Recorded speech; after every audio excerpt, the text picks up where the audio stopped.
Hi guys, welcome back to another video. So today I'm going to walk you through how to conduct an effective counterfeit mitigation inspection with a golden sample.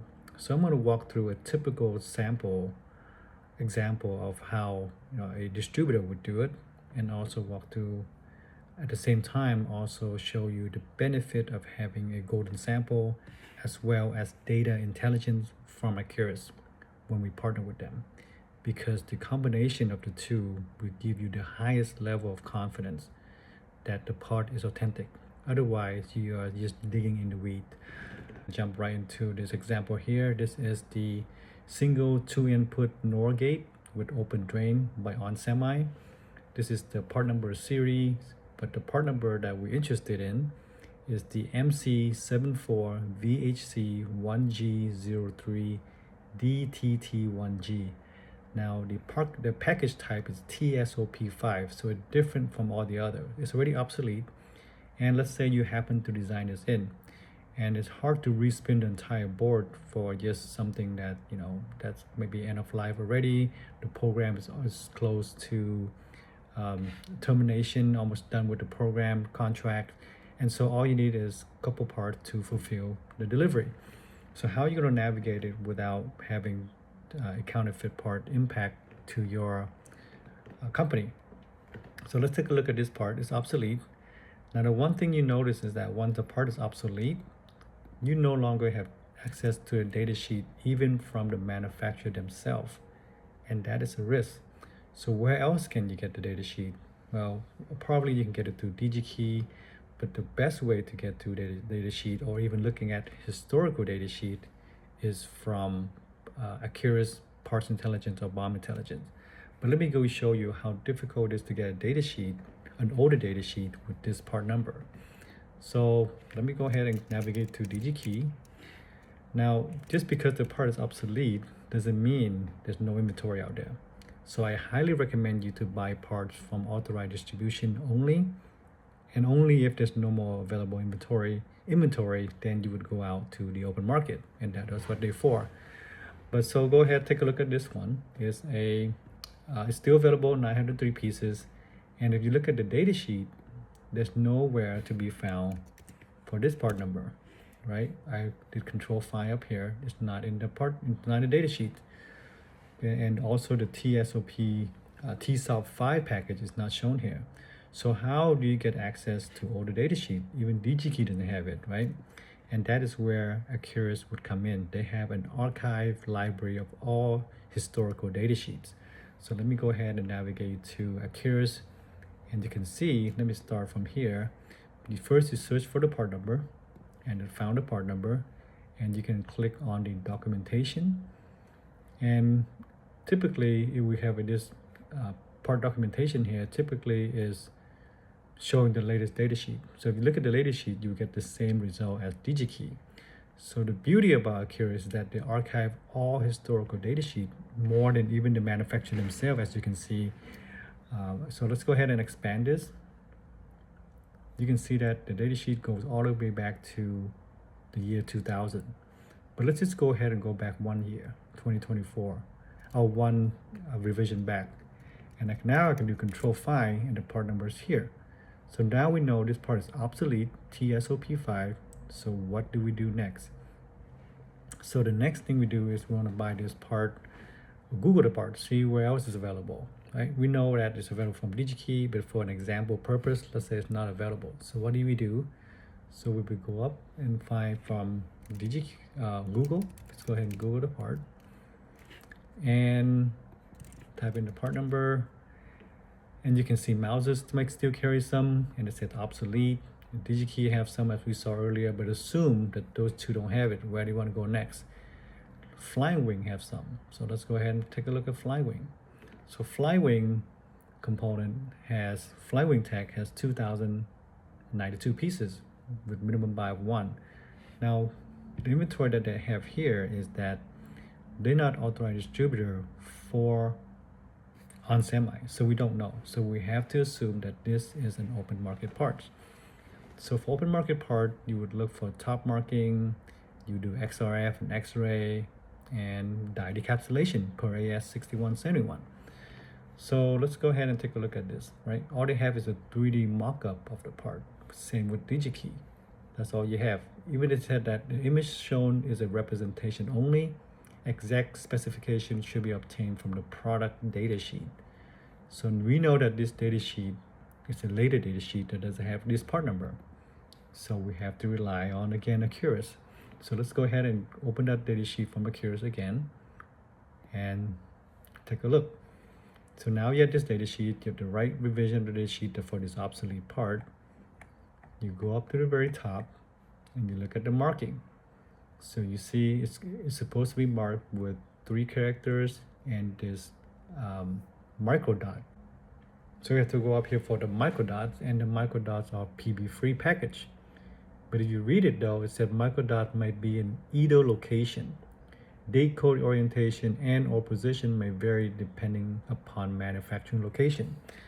So top marking alone cannot tell you all about the part because the assembly site can vary. That's what it said from the datasheet. So how would you know what it's supposed to look like? So there's plenty of room to remark the part, and that's the scary part, right? Just because you have a reference part doesn't mean that it's the only marking available. So the only marking that you can really trust is the die marking, right? Because no one can open the package, remark the die, and then put it back again. That would be so costly and it's just impractical and almost next to impossible. So what you would do is, let's go take a look. So you really need to have a reference. So my next thing I would do is to look at the lead finish of this part, whether it's been a reclaimed part or not. So from this data sheet right here, I can search for lead finish, material composition, and it's not on the data sheet itself. Or they tell you that this part is a lead-free package, but that doesn't tell you much. So you have to dig some more, right? Because for example, if the lead finish for the part says nickel, palladium, gold, and when you zap it with XRF and look at the material composition of the lead, and it reads, tin lead. So you obviously know that the part have been reclaimed or used or pulled from a board, right? So on the data sheet itself, let me go ahead and search for lead, or search for finish. So found 0 found, search for composition, 0 found. So the next step I would do is to go to the manufacturer website themselves and see if they disclose that information. So I'm going back to here. You can see that the part is obsolete, and you can scroll to here, set material composition.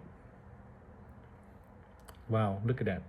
If I look control find the part is found, it's obsolete, but now the data is no longer available. So where do you go from here, right? Even this is the original component manufacturer themselves pulling off all the information that used to be available away from you. So it makes counterfeit detection is even harder if you don't have data intelligence. So again, even for this simple material composition, we are relying on Accurus again. So I'm going back to Accurus, and this time I'm going to navigate to environmental document. Right under the documentation section, they have datasheet and environment documentation. So let's go ahead and open up environmental documents. And from here, the default would be collapsed as well. You get the latest one. And if you want to see all the historical environmental information, it's also captured for you right here in this screen back to 2005, right? That's amazing, right, with this kind of access. So let's go ahead and open up the latest ones. I'm going to collapse this, and you can see that full manufacturer material declaration. So when I click on this, it will tell me I can do control find this part number. So this is the material composition for this part, and it tell me that the plating should be tin plating, 100% tin plating, and that is the XRF. So whatever XRF reading off for the part that you purchased from the open market should now read tin, right? So you check off the top marking, that top marking can vary, and now you check off the lead finish. So the next thing you want to check off is the X-ray, right? You got to X-ray the part, knowing that no manufacturer will have X-ray in the data sheet or anything like that. So, but per AX6171, you're supposed to do X-ray. So let's go ahead and X-ray the part. So you capture the X-ray images, and then what's after that? Per AS6171 again, you're supposed to decapsulate the part. You get the die. Well, okay, so now you've done all that. How confident are you now? One is you know there's a variation in orientation of the part for top marking. Two is the only thing you know for sure is the tin. Gotta be tin. X-ray, you have no clue how many Y bonds supposed to be in there, and for decap, you have no idea what the die is supposed to look like. So, but that's it. That is the current counterfeit mitigation inspection. So that's the reason why chipsID is partnering with Accurus to give you an additional level. With all the information that you have, you need to have an X-ray and a die for comparison. So let's go ahead and navigate to chipsID website and look up this part.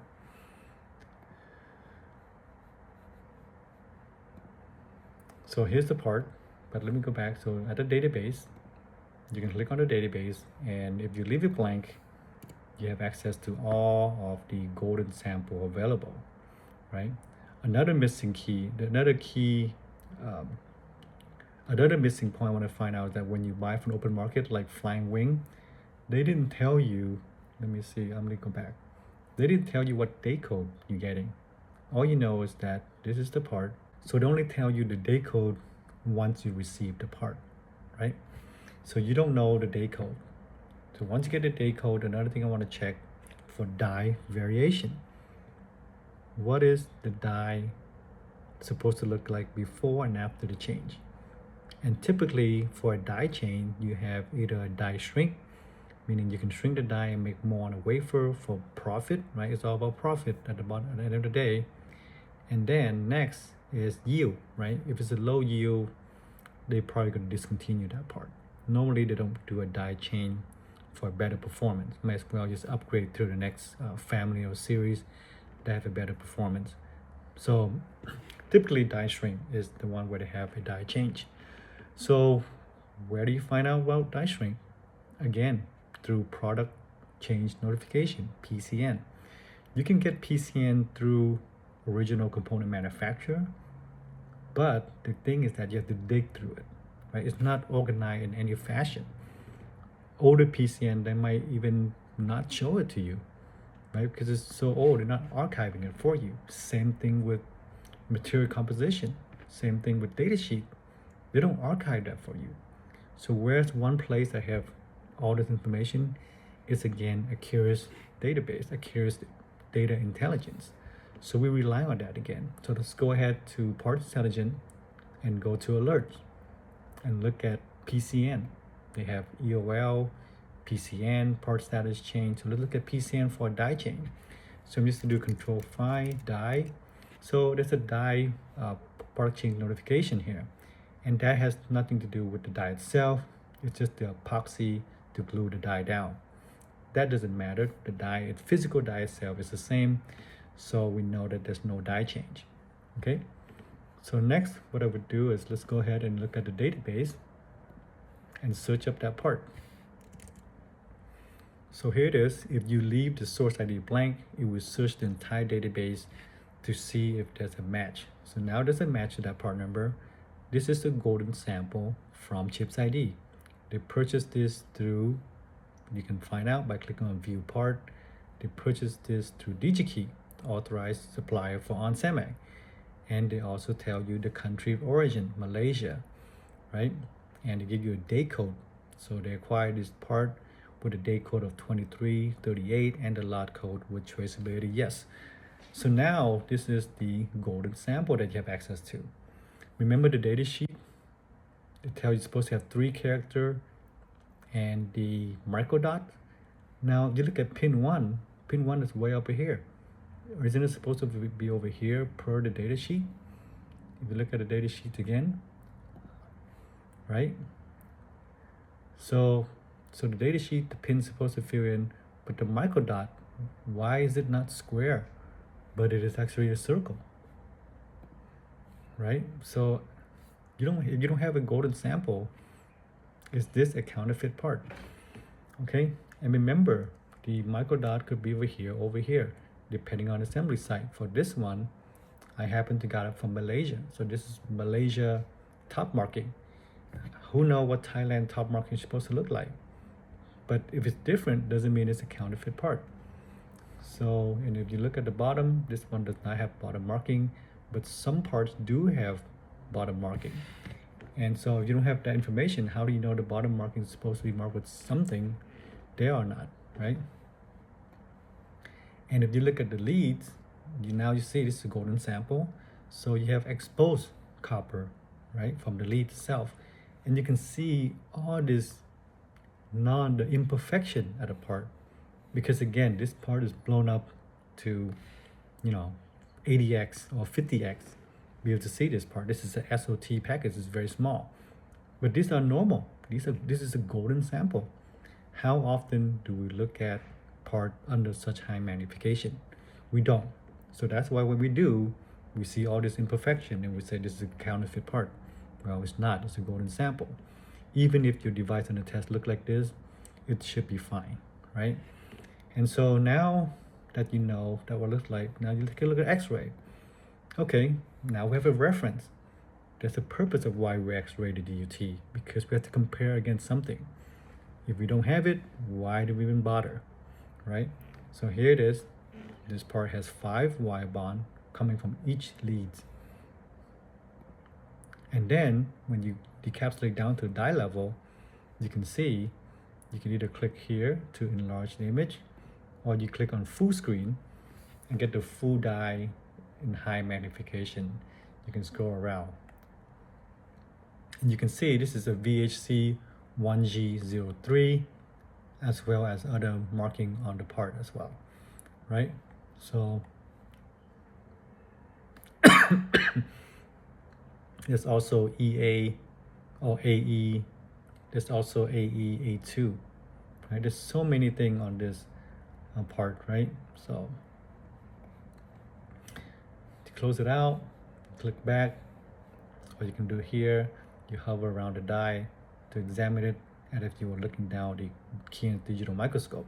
And so now you have the full story to say, hey, look, I'm confident enough that I'm comparing against a reference part down to the die level, identical marking,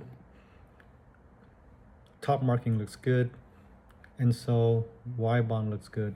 So now at this point, you're ready to send them out for electrical tests. So you cannot skip this test. So you cannot just simply skip this test and send it out for electrical tests. Because let me give you an example. Since we know this is a 5T SOP, I can search 5T SOP in the database by description, and I have 5T SOP from all over the place, different part number, right? There's plenty of parts for a counterfeiter to remark.